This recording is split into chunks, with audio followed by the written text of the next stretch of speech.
Hi, I'm Joe Leggett, and I am the president of Brave Ministry.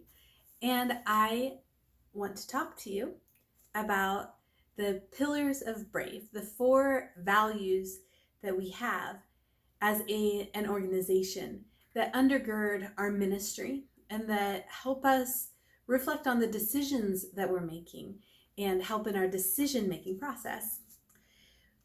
I talked before about conviction, this confidence in the strong belief that you have. And often we feel that from the Holy Spirit. John 16, verses 13 through 15 explains that the Holy Spirit will guide us into all truth and will reveal to us what Jesus wants for us. And I feel like that is just so exciting that we have the Holy Spirit to guide us. Not only do we have the Bible to give us these real general things, these general principles that we can obey and guide us with, but he also gives us the Holy Spirit to tell us very personally what we should do in different situations. And our response to our conviction, this strong belief, this confidence in the strong belief, is obedience. Obedience as one of the pillars of Brave that undergird our ministry and help us in our decision making. Obedience is a really important one for me because it reflects very much both something that I'm very good at and something that I struggle with very much.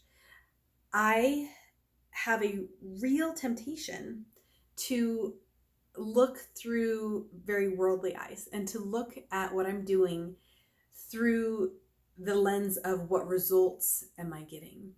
How many people are valuing what I'm doing? Am I getting the likes on the things? Are people reading it? Are people clicking on it? That sort of thing. And that's a real problem because that temptation to look for the praise of man is a very real thing for me. Galatians chapter 10, Galatians 1, verse 10, explains how very bad of a situation that is. Paul says, am I now trying to win the approval of man or of God? Or am I trying to please men? If I were still trying to please men, I would not be a servant of Christ. Where does our obedience lie? Is it where we're going to get the praise, where we're going to get the likes, where we're going to get the traction on our website and that sort of thing? Or are we looking to just be obedient to doing the things that God has called us to do? You're not a servant of Christ if you're looking for the praise of man. That's not what your objective is. And so obedience is what I and we as an organization and all of us really need to fix our eyes upon. Doing what the Holy Spirit has convicted us to do, regardless of how other people respond to it and how other people click on it or like it or value it.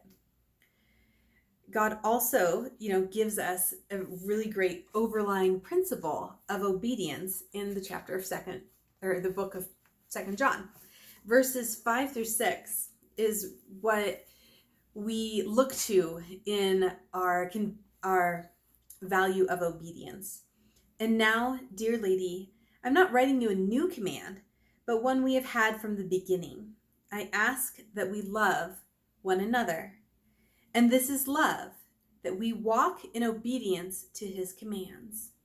As you have heard from the beginning, his command is that you walk in love. Love is so wrapped up in obedience. Love is how we know that we are being obedient, and we express our love by being obedient to his commands. It seems like kind of a loop that, loving is obedient and you love by being obedient. John 13, verse 34 and 35 says people that will know that we're Christ's disciples if we obey his command to love. And obeying this command really takes being brave. First off, obediently loving takes something from us. Sometimes we can be loving and it feels like, no problem. Something that we have already, we have enough, we can love in that way. Even at those times, it takes something from us. And so when we are more under stress and under strain, that obedience and loving feels like it's really taking more from us. And that can be really, really difficult. It gets easier with practice, but there is a cost to it.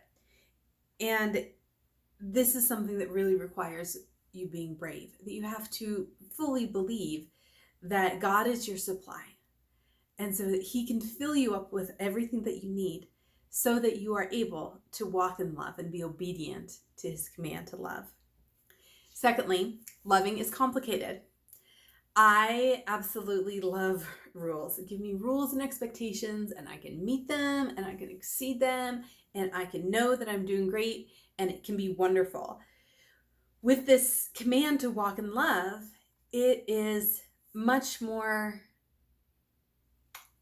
fluid, I would say, that obedience doesn't have like an easy answer or, a checkbox or that sort of thing. Those things that I love, like, it's like, yeah, I have my list, I can check it off. Woo, I'm obedient. But in walking in love, we really need to stay attuned to the Holy Spirit, to see what he is asking us to do and to do that. My son, who's in middle school, has been talking a lot about different social issues. And he'll come back and talk to me and his father about it. And he really wants to know in these social issues, who's right. Who is right in this social issue? Because he wants to be right. And a lot of times, what's very interesting is that walking in love means that we are sacrificing that ability to be right. We're choosing to love instead of choosing to be right, which is real hard because a lot of times that sacrifice, we want to justify. We want to make sure that we're right. And so we'll fight about it because we've sacrificed so much. For instance, if I believe in a certain type of sleeping for my child, getting your children to sleep is a huge ordeal. And so if I have gone according to a certain path, certain set of guidelines for getting my child to sleep, I have sacrificed a lot for that. And so when someone else comes and says, no, this isn't how you get your baby to sleep train, what you really need is to do this instead, that urge to be right can come up, which is really a huge temptation and something that keeps us from being able to fulfill this command to walk in love. And so as we are looking through that command to obey in love, we often need to sacrifice our rightness, our self-righteousness, in order to be able to love the person and do the thing that we have been called to do. Thirdly, loving takes us out of the center. If we're most concerned about our own needs, we can't fully obey this command to love. That when I'm really worried about my own needs being met, I can't think about, what this other person needs. And I can't think about, what sort of sacrifices I can do because I feel this lack in myself.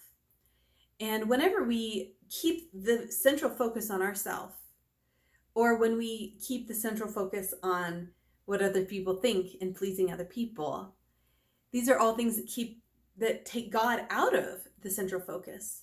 And this is a real dangerous thing because when we take him out of our central focus, we are no longer obeying. And so loving takes us out of the center. We got to have a complete conviction that God is meeting our needs so that we're able to do this without, worrying about rejection or or things not going the way you planned, or chaos in it, that we can simply say, I am going to be obedient and I am going to be loving. And that takes a whole lot of bravery. It takes that firm conviction that this is what God is asking you to do and how he is asking you to be obedient. Obedience and conviction are important values, important pillars that we as a ministry use to evaluate the different things that we do. And I'm very thankful that we have these so that we can know what to say yes to and what to say no to. I'm looking forward to talking about purpose and glory in the next couple of videos. And I'm also looking forward to hearing about your obedience.